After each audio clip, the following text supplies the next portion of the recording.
Hello, everybody. Good morning. Happy Tuesday.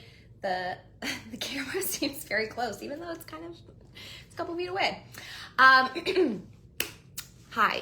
May is Mental Health Awareness Month, and as betrayed partners, mental health is something that we struggle with after discovery, after we find out all of this information and we go through the recovery process.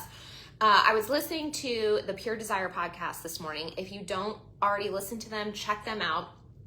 Patrick and I always recommend that you listen to their podcast on Tuesday and you listen to Recover You podcast on Wednesday as part of your recovery journey. Education is so helpful, and their podcast and our podcast, we just keep bringing more and more information about recovery through all the different aspects of it.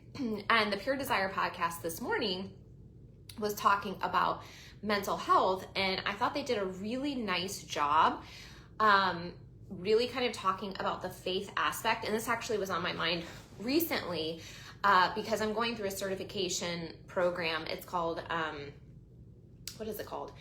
Biblical Trauma Care Specialist or something like that. So it's like a it's like a trauma course through the lens of Christianity. And yesterday in the class that I was taking, in the comment section, because you like hop on Zoom and they're teaching, and then people will kind of interact in the comments in the chat in Zoom. Someone asked the question, how did they say it? Something to the effect of like, what level of influence does Satan have on our thoughts, or something like that? Because yesterday we were talking about triggers and understanding what a trigger is, and what it does to the brain and things like that. And I always get a little sensitive around this conversation when it comes to the combination of faith and mental health. And let me explain a little bit why.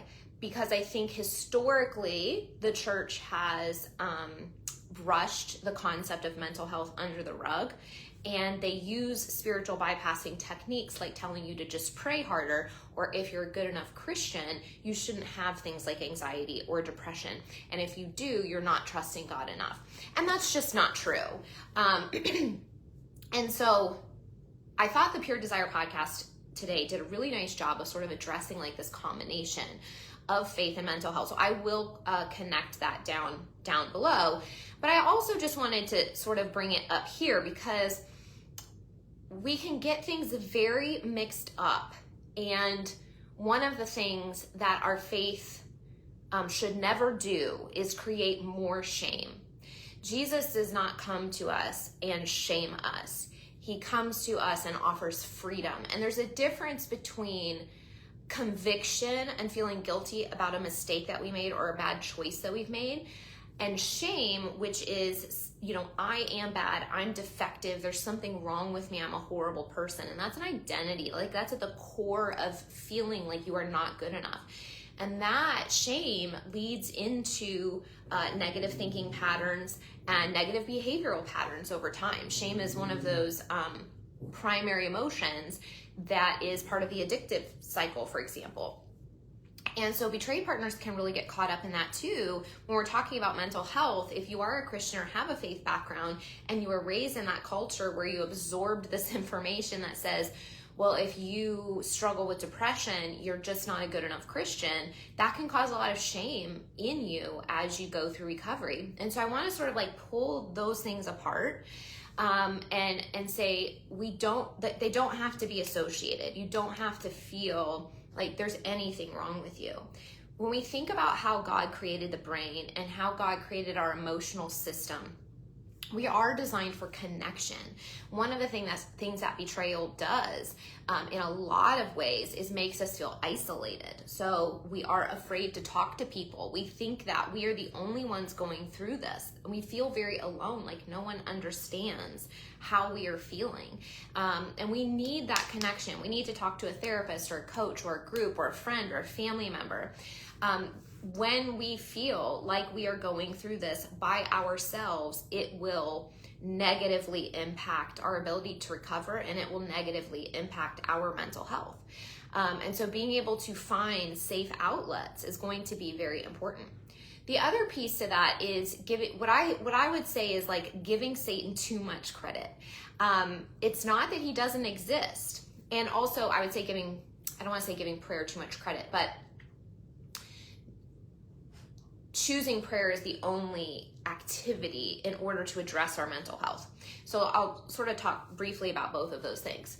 When we say, oh, this is Satan is giving me these thoughts, Satan, it's spiritual warfare on my life, that can feel very scary, and it can actually make the problem seem much bigger. When we understand how God creates the brain and how the emotional system works and how psychology works and how our nervous system and our brain are designed to protect us. So after we've experienced something scary and dangerous, there are natural responses towards that. When we learn about that, it's much easier to go, oh, this is my body. This is a physiological response. And we don't have to necessarily go, this is Satan. Because when we say this is Satan, that sounds so scary.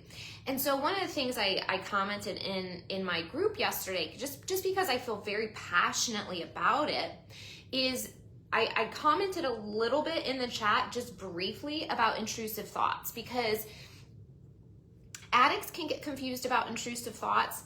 Betrayed partners can get confused about intrusive thoughts, and we can get them very mixed up sort of within this context that I'm talking about, and it can make us feel that shame, and it can make us feel like really bad people. So when we give credit outside of what is necessary, it can make something feel way worse than it actually is, and it can actually take our power away, versus when we stand in the truth of how God created us and the freedom that we are able to have in him, and we understand how he created the body, we actually feel more safe, which actually helps us to feel more grounded and actually helps us to heal. So intrusive thoughts are thoughts that we don't want. They're thoughts that we didn't invite. We didn't sit here and meditate on them. We didn't say, I want these thoughts. In fact, they're the opposite. They're thoughts that pop into our brains. That's why they're called intrusive.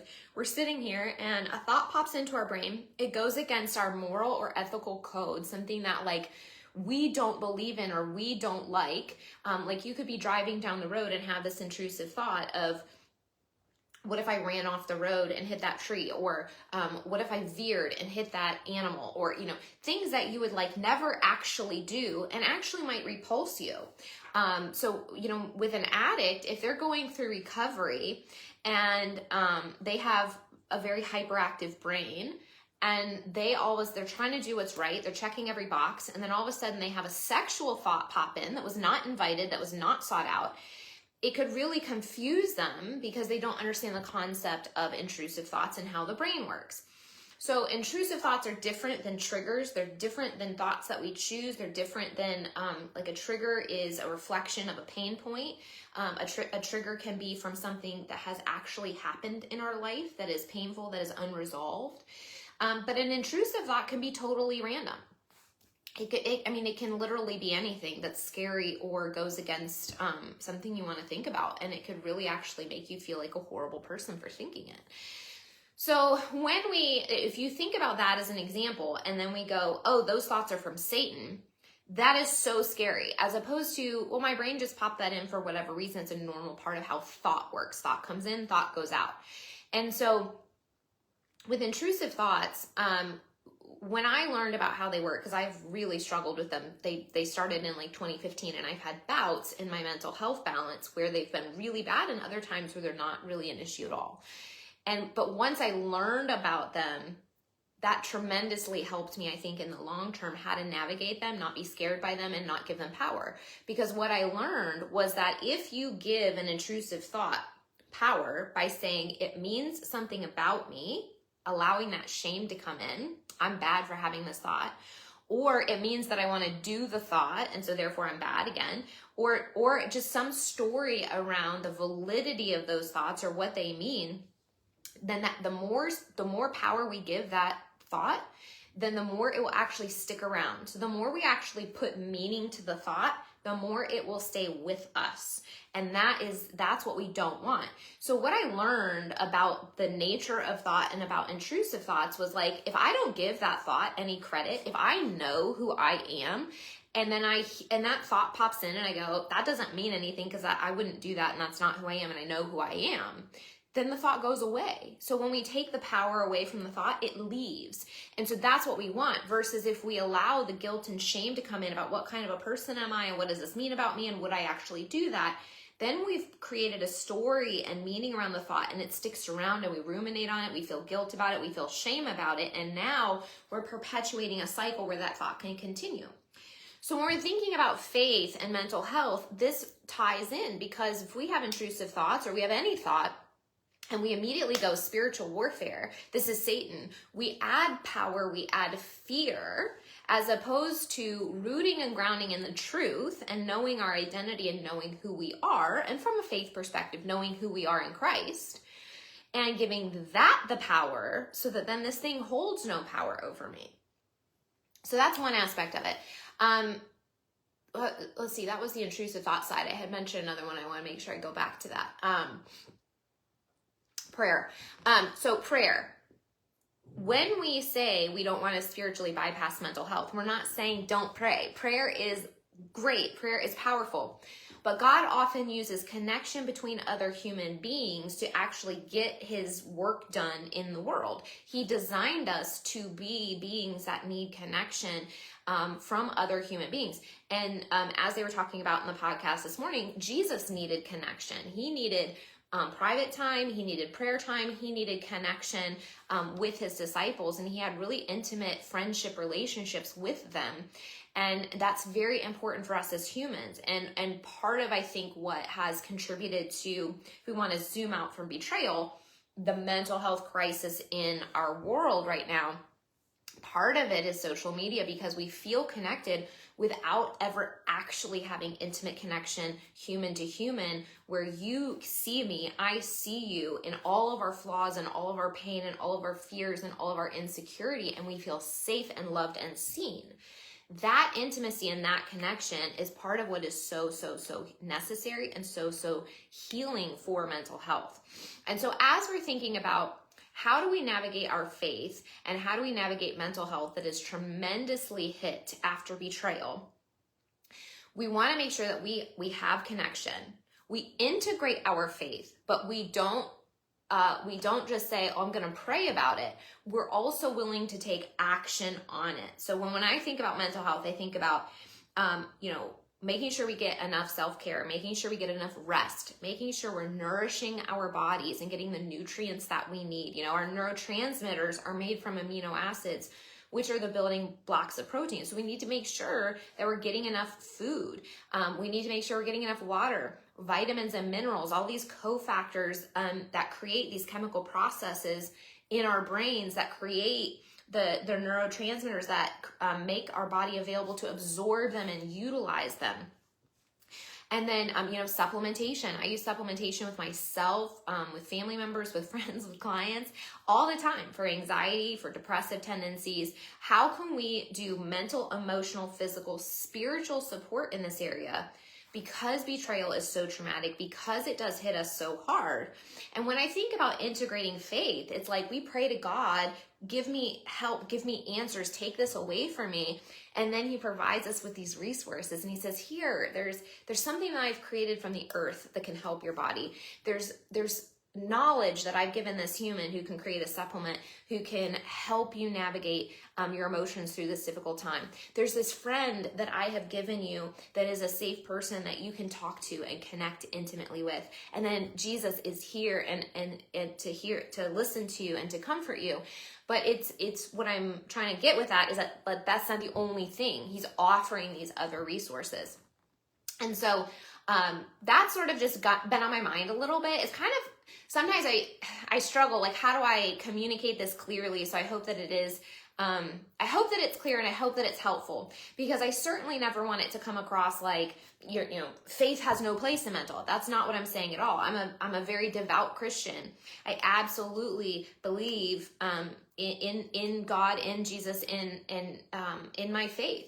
But I also believe that part of that faith is being able to listen to the Holy Spirit when he is giving you opportunities to take action on it. And so sometimes I think When we say we're trusting God or we're praying for something, sometimes that's translated as he's just going to take something away. So in the example of the addict, sometimes you'll hear these stories of I prayed. And I wanted God to take my addiction away, and he never did. Well, maybe in that person's life, God wanted to use the healing modalities of therapy and community and connection and group and the refining process that the recovery process takes you through to help you become a better human being, to help you become a healthier person. And then because you've gone through all of that and you have the tools and resources, then you now have this ability to turn around and help someone else in a way that if he had just taken it away from you, you never would have the capability of handing that to somebody else because there wouldn't be anything for you to share with them. So just some different ways to think about that. Again, I think it's faith and recovery in my life as a Christian. Of course, it is an integral thing. But sometimes I think when we say spiritual warfare or I'm trusting God or, this is Satan, I think sometimes that takes our power to actually make change away. And that's something that I think God gives us. He gives us the resources, he gives us the tools, he connects us with people, and he gives us the ability to take action in our lives to make the change that we are asking for in a lot of ways. And he is going to be there to guide us, to help us, to connect us with those resources. And we need to be listening to his prompting, and so that we know which direction to take and when to make decisions and things like that. But I think about the example of a man like buried in a snowdrift, and he's praying to God and he's saying, please save me from the snowdrift. And this guy comes along and says, hey man, do you want me to, I'll give you a hand. He says, no, I'm trusting God. And he says, okay. And then, he gets buried up another foot, and this other guy comes along with some snowshoes, and he has an extra pair, and he says, hey man, let me dig you out here. And he says, no, I'm trusting God. And a third man comes up, and he has a ski-doo and a snow machine and whatever. And he goes, hey, let me help you. And the guy goes, no, I'm trusting God. Well, what do you think happened to that guy who rejected the 3 people that God sent him to help him? He dies. He gets buried in the snowdrift. It's not that God wasn't answering prayer. It was that he was asking that man to respond to the resources that he was being sent. So God was answering prayer and interacting in his life, but it's not always the way that we think it will be. And if that man in the snowdrift interpreted everything through spiritual warfare and, attributed everything to Satan, then, again, he's losing his power. And so if he goes, well, I'm going to pray, and prayer means that God magically pops me out of the snowdrift and puts me in Florida in the sunshine, God didn't work that way. Or if he thinks, well, Satan's actually the one burying me, Satan's the one making it snow. Oh, no, it's part of the weather system. It's something natural that's happening in the world right now. So much of that was him making choices, being able to dig himself out and choosing not to. I hope this is helpful. I would love to open up a conversation about mental health here. I have struggled with it in a lot of ways. I've had a lot of depression. I've had extreme anxiety. I've dealt with a lot of intrusive thoughts, and that's a topic that I'm very passionate about because it's very misunderstood. It creates a lot of shame in people, and learning about them and understanding them more deeply has created a lot of freedom in my life. And so I want to pass that on to you. I work with a lot of supplementation with my clients. I can't make specific recommendations unless you are a client, but I can provide general information about stuff that's out there.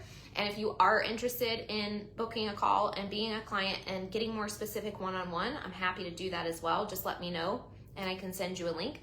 But yeah, I regularly use nutrition, movement, supplementation. I for a long time used therapy, all of these different things. Going through my own certification programs, I had to do the work that I now do with my clients. Tremendously healing for me.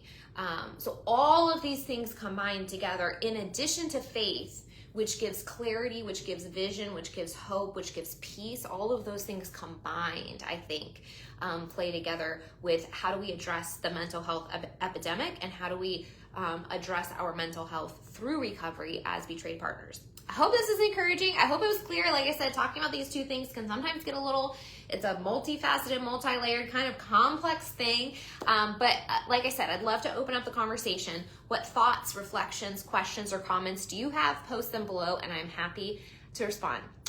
I hope you guys have a great day. I'm going to post the podcast in the comments as well from Pure Desire, so you can check that out. I think she did a great job talking about this and how it's all connected, and how it works, and some of her thoughts, and some of the pitfalls that we fall into, like I talked about here, and some of the ways that we can address mental health. So I will drop that below.